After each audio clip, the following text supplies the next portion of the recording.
We'll mute Kevin and lower his hand. Chet, go ahead. Let's unmute Chet.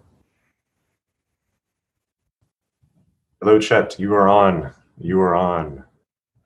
Okay. Hey, let me. Can you do video? Hey. Go, man.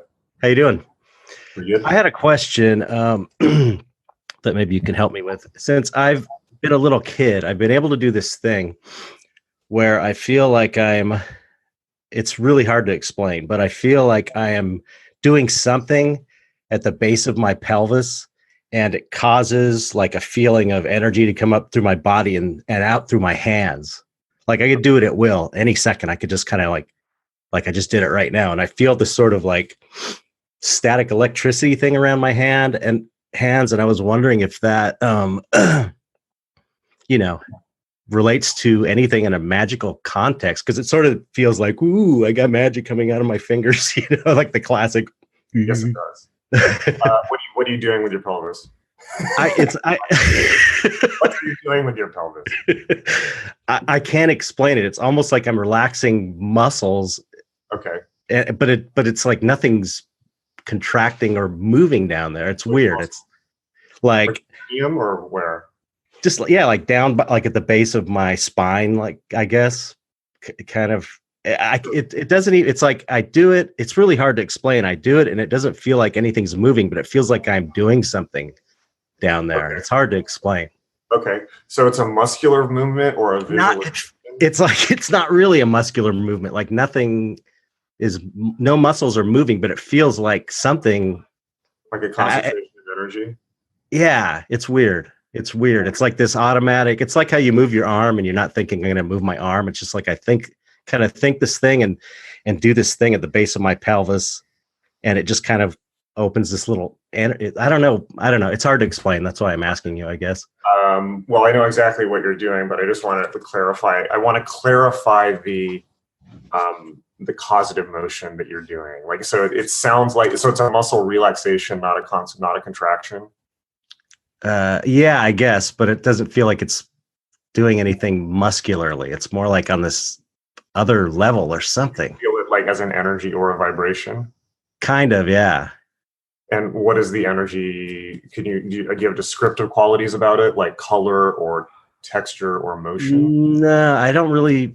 I've never had like a color. The closest thing I could describe it is like kind of like static electricity radiating from my hands, kind of going up through my torso and then coming out my hands, and just kind of like radiating there around my hands. And it's like, I understand that. I just want to want to be clear about the originating point. Right. Yeah. I don't have any color sensation or anything really. So it's like a static, like a energy concentration. Yeah. Like a fuzzy feeling almost. And it's like, it seems like, if it's a magical thing, it might help, it might become some kind of skill that I naturally have or something. Because I've been able to do it since I was a kid, and I didn't even think about it until I was an adult. Okay. So these are Kundalini phenomenon. Mm-hmm. And you apparently are generating energy at your base chakra, right? That's your base chakra. Right? So it sounds like it's not quite the tip of the spine, but it's around the perineal region. Yeah, exactly. So that's your base chakra. Oh, so that's good, right? Well, it is good. It needs to be directed appropriately, right? Right. So, this is Kundalini phenomenon. This is a tricky topic. It's something that I don't. In fact, in the yoga class that I teach, so Kundalini is a weird thing. Okay, it's like Kundalini is one of these things like astral travel that people have written so much shit about that it just gets really confusing, and they'll throw in all this kind of like cartoony stuff into it. And this is unfortunate, because these phenomenon are a lot more simple than people think they are, and B, very important to direct correctly. Now, so the phenomenon you're talking about would be immediately recognizable by anyone who is, for instance, an Oriental medicine practitioner, an acupuncturist, a yoga, a well-trained yoga teacher. Not most yoga teachers only focus on Hatha yoga, and certainly, basically all the Eastern systems recognize the Kundalini phenomenon. And the Kundalini phenomenon is simple. It's just this. It's that your energy, the concentrated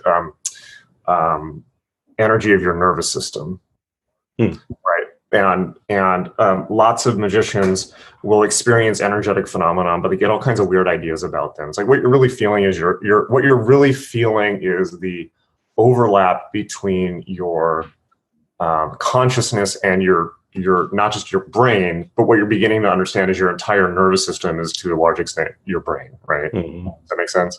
Yeah.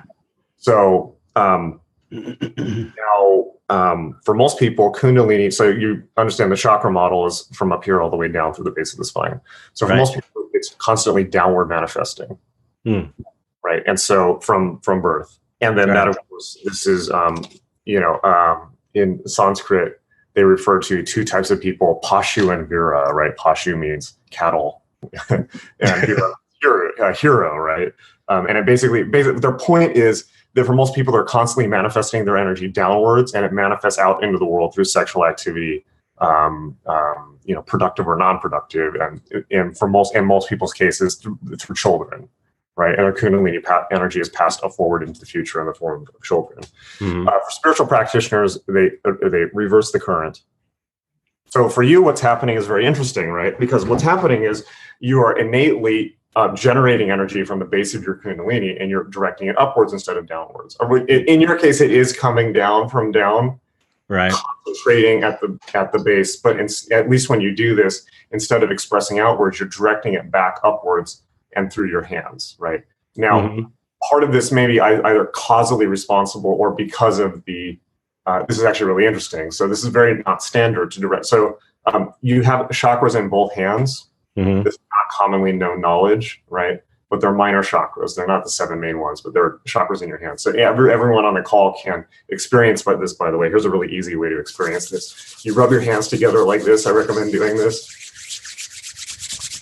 Real hard. Everyone do this. And then hold your hands together like this. And then kind of do this. You feel something there? Right? Yeah. You can also rub I think this works. You do this. You kind of rub both points. Or you kind of rub the palms together. And then just imagine kind of an energy ball there, and you should be able to feel the back and forth of it, right? Yeah, okay, it feels kind of like when I do that thing, when I do this, actually.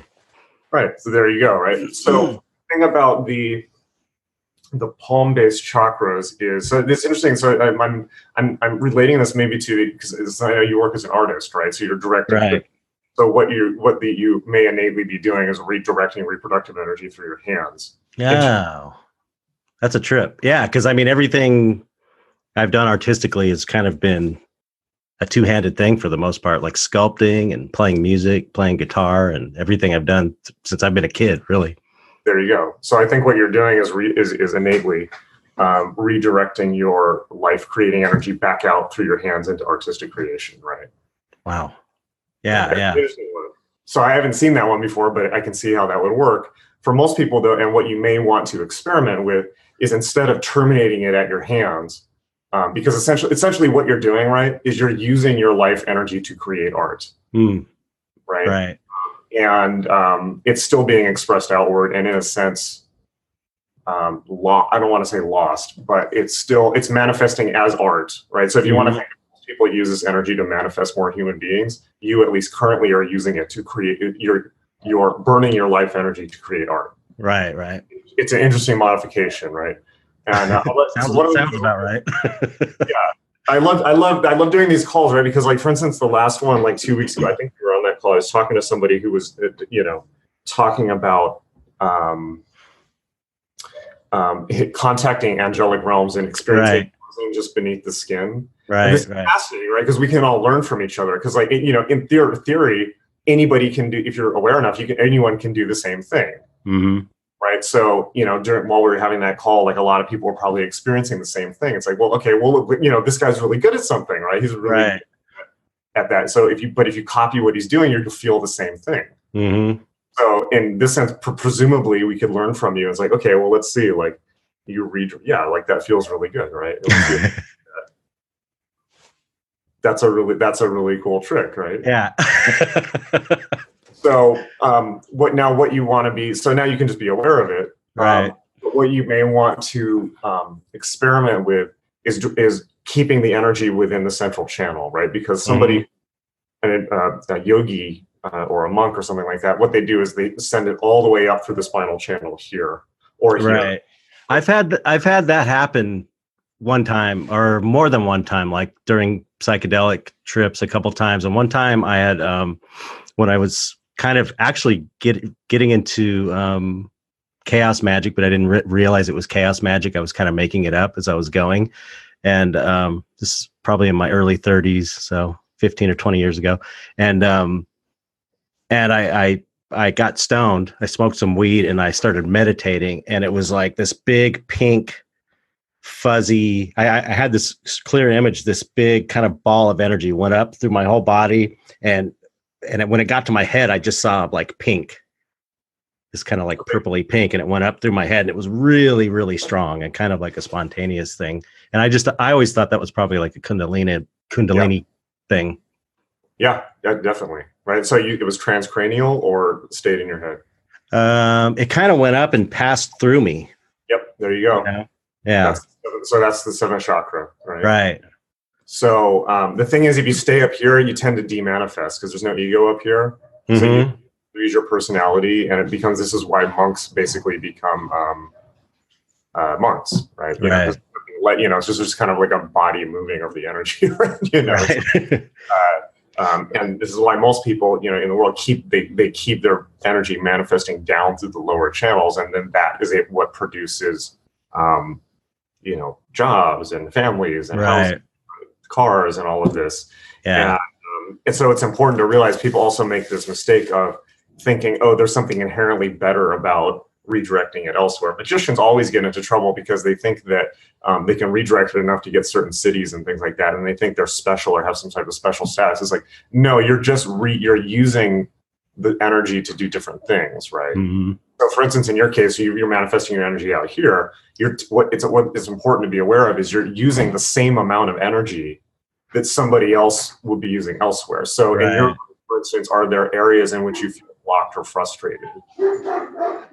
Yeah, definitely, like financially, and it's funny because that's why initially I joined Magic.me. So I'm like, I'm so sick of being broke all the time. And then it's like, I took the courses on chaos magic, and it's funny because immediately I realized, oh, it's not about money at all. It's that was like, that got me here. And then I realized, oh, this is about, picking your spiritual practice back up that you keep, slacking off on. And that's all it's, and I kind of felt the message, like, keep steady in your spiritual practice and meditation, like you've been doing all your life. Just do it every day and stay spiritually focused, create your artwork for the love of it, and the money will just kind of come naturally. And then it was like, oh, I'm here for a different reason than I thought.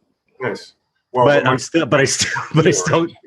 still get frustrated because it's still not quite there yet. Financially. Well, but this is important to realize, right? Because it's like most people direct their energy through it's the lower three chakras create material stability, right? Here's a really easy way to think of it. The lower chakra is survival. The second one is reproduction, and the third one is power, which for men manifests as the lower three manifest as it basically manifests as creating territory. Right. And the third chakra for men is defending territory. Right. You can't hold territory if you can't defend it. Right. Right. So so the lower chakras are what create material stability. And so the kind of dualist slip that a lot of spiritual people make is they have a subtle judgmentalism, where they go up here and they go to the higher chakras without having mastered the lower chakras or basic life stuff. Yeah. My dad was like that. Well, for many of us, it has been, right? Now I don't know, but the thing is, kind of the view is, oh, and then you'll hear beliefs start. You'll pick up on beliefs from people like, oh, like those are materialist people, right? All the people are materialist. They, they're just like, they go to the mall, whatever. Like they don't know, like, right. all this cool stuff that's out there. It's still ego. Yeah, but what's happening there is there's an assumption that this stuff is better than, Right. or whatever, like the higher functions are better than. It's like you got to think about it as a pyramid, right? They're the higher bits of the pyramid. You can't go to them directly if you don't have the base of the pyramid. Then, I mean, we all know people who are just complete. I've known countless magicians who think that their magic stuff somehow makes them special when they haven't gotten mastered the lower stuff. And then they're like, why is everyone's against me? Why is it working? And I'll come up with conspiracy theories about why everyone's against them. It's like, right. you master the lower stuff. So it may be a question of, okay, well, like, where are you? Because ultimately the goal here is to have everything balanced. Right. Right. And you're in an interesting position where you're directing everything outward here. And most people are in, the 7 chakras, right? Right. Interesting artist modification. Yeah. Something to be aware of and think about, maybe. Yeah. It's interesting. It's cool. Yeah. Thank you for answering that. You're welcome. Yeah. I remember that one. That's a cool monument.